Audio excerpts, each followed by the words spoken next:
Haleluya, selamat pagi Bapak Ibu Saudara semua, teman-teman yang dikasihi oleh Tuhan Yesus Kristus.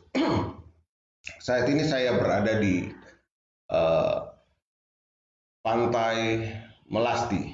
Pantai Melasti seperti teman saya juga yang tadi pagi dia berada di sana. Dan saya juga berada di situ. Dan saudara, Pantai Melasti adalah salah satu pantai yang indah di dunia. Bahkan pada tahun 2017 dia sempat meraih satu penghargaan, satu wisata, satu destinasi tujuan wisata yang terbaik, salah satu terbaik di dunia itu yang ada. Tempat itu dekat dari tempat saya, jadi kalau saudara mau ke Bali, silakan mampir di sini sebab berada di Kuta Selatan, Jimbaran. Ya, pada pagi hari ini saya di dalam Mutiara Pagi pada hari Senin tanggal 29 Juni saya akan menyampaikan ada beberapa hal untuk menjadi satu kekuatan perenungan pada kita semua. Di dalam Mazmur pasal 131 ayat 1 sampai 3, demikian bunyi firman Tuhan. Nyanyian Siara Daud. Tuhan, aku tidak tinggi hati dan tidak memandang dengan sombong. Aku tidak mengejar hal-hal yang terlalu besar atau hal-hal yang terlalu ajaib bagiku. Sesungguhnya aku telah menenangkan dan mendiamkan jiwaku seperti anak yang disapi berbaring dekat ibunya. Ya, seperti anak yang disapi jiwaku dalam diriku. Berharaplah kepada Tuhan, hai Israel, dari sekarang sampai selama-lamanya. Bapak Ibu Saudara yang kekasih di dalam nama Tuhan Yesus Kristus, tulisan ini kita tahu bahwa ini ditulis oleh Daud. Daud adalah seorang raja yang besar, yang ternama, termasyur, yang boleh kita katakan semua harta duniawi itu telah dimiliki oleh raja ini. Yang semua yang menjadi harapan, keinginan daripada orang-orang di dunia itu ada pada Daud. Dia disegani, dia ditakuti dan dihormati oleh raja-raja sekeliling dia. Raja Israel yang boleh saya katakan raja yang paling berjaya di dalam hidupnya sehingga dia boleh berhasil. Kita tahu bahwa dia sangat berhasil di dalam hidupnya. Nah, kita tahu bahwa dia adalah seorang raja yang tidak langsung menjadi seorang raja yang sangat besar, tetapi dia dari seorang gembala kambing domba yang kecil, kemudian Tuhan mengangkat dia begitu rupa.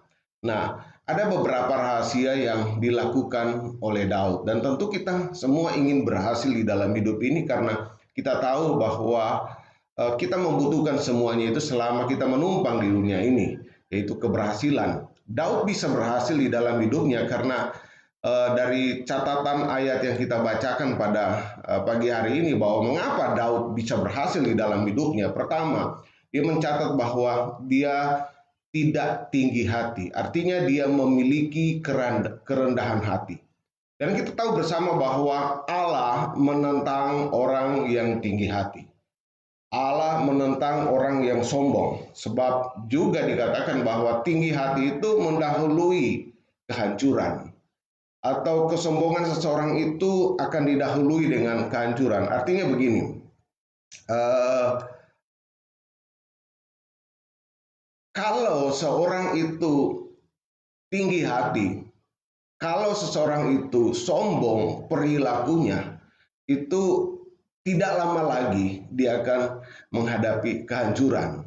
Ini bukan saya katakan, ini bukan merupakan doa saya, tetapi Alkitab, catatan Alkitab berkata bahwa tinggi hati mendahului kehancuran. Amsal 16 ayat 18 dikatakan kecongkakan mendahului kehancuran dan tinggi hati mendahului kejatuhan. Jadi saudara, mari miliki kerendahan hati. Amsal 18 ayat yang ke-12 juga dikatakan bahwa tinggi hati itu mendahului kehancuran, tetapi kerendahan hati mendahului kehormatan. Saudara mau dihargai, dihormati, mendapatkan apa yang seperti didapatkan oleh Raja Daud, maka milikilah kerendahan hati.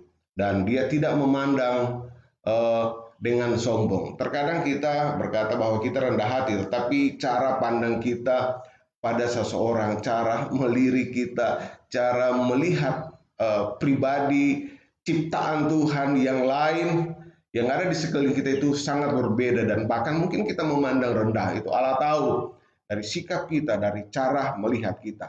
Dan hal yang kedua yang dilakukan oleh Daud, dia tidak mengejar hal-hal yang terlalu besar atau terlalu ajaib. Dia berkata, aku tidak mengejar hal-hal yang terlalu besar dan terlalu ajaib. Perkataan ini bukan berarti bahwa dia tidak punya visi. Saya tahu dan saya percaya bahwa dia bisa menjadi seorang raja karena dia seorang yang visioner. Dia memiliki pandangan jauh ke depan. Dia memiliki pandangan bagaimana Allah memandang dirinya, bagaimana cara Allah memandang. Jadi dia tidak mengejar hal-hal yang terlalu besar. Dia berpadah dengan apa yang ada. Dia melakukan, mencukupkan diri dengan apa yang dia miliki. Tugas-tugas tanggung jawab yang dia dapatkan, dia lakukan dengan baik. Jadi Daud berhasil karena dia punya visi, dia punya pandangan yang baik. Jadi mari kita bersyukur dengan apa yang kita miliki, yang Tuhan berikan, yang Tuhan percayakan, pelayanan yang Tuhan berikan pada kita. Bersyukurlah dan kerjakanlah itu dengan baik. Tanggung jawab yang harus kita kerjakan, kerjakanlah dengan baik. Dan kita percaya kalau kita mengerjakan dengan baik semua, maka Tuhan akan memperhitungkan, melihat hal itu. Berita ini saya dapatkan tadi pagi ketika kami membaca, merenungkan firman di dalam doa pagi kami, maka kami mendapatkan berita pembacaan ini. Dan apa yang dilakukan oleh Daud sehingga dia bisa berhasil. Selain dia tentu pertama dia tidak tinggi hati, dia tidak mengejar hal-hal yang terlalu besar. Yang dilakukan oleh Daud dikatakan bahwa dia berdiam diri dekat Tuhan. Dia menenangkan diri, dia membaringkan diri seperti seorang bayi yang disapi, diberi minum susu oleh ibunya. Jadi dia selalu berada dekat ibunya. Jadi bayi yang bergantung kepada ibunya. Artinya kita harus bergantung kepada Tuhan.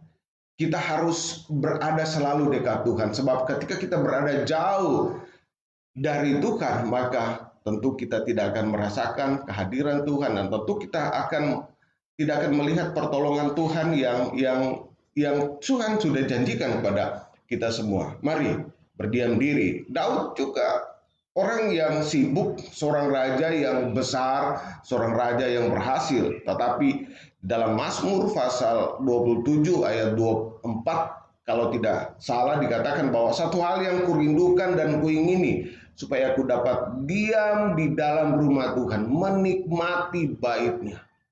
Sudahkah kita memiliki kerinduan yang sama seperti yang dimiliki oleh Daud? Sudahkah kita melakukan hal itu? Kalau kita melakukan hal itu, maka kita percaya keberhasilan, pertolongan, perlindungan, proteksi Tuhan akan menjadi bagian dan milik kita. Jadi kita juga bergantung.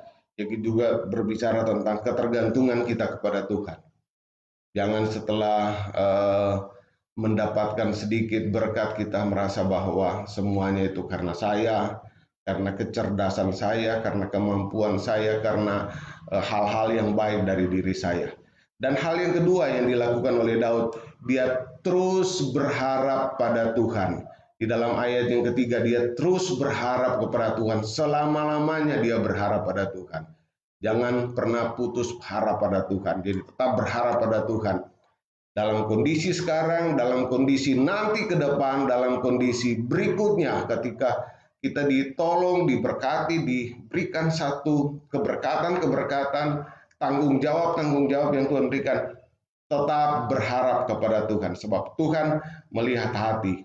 Dan kita percaya bahwa ketika kita melakukan hal ini, maka kita akan mendapatkan pertolongan Tuhan Yesus Kristus. Kiranya perenungan singkat yang dapat saya sampaikan pada pagi hari ini memberikan kita satu kekuatan baru supaya kita tetap berharap bersandar pada Tuhan Yesus Kristus. Tuhan Yesus memberkati. Selamat pagi, jaga kesehatan. Doa kami Tuhan menyertaimu selalu. Haleluya. Amin.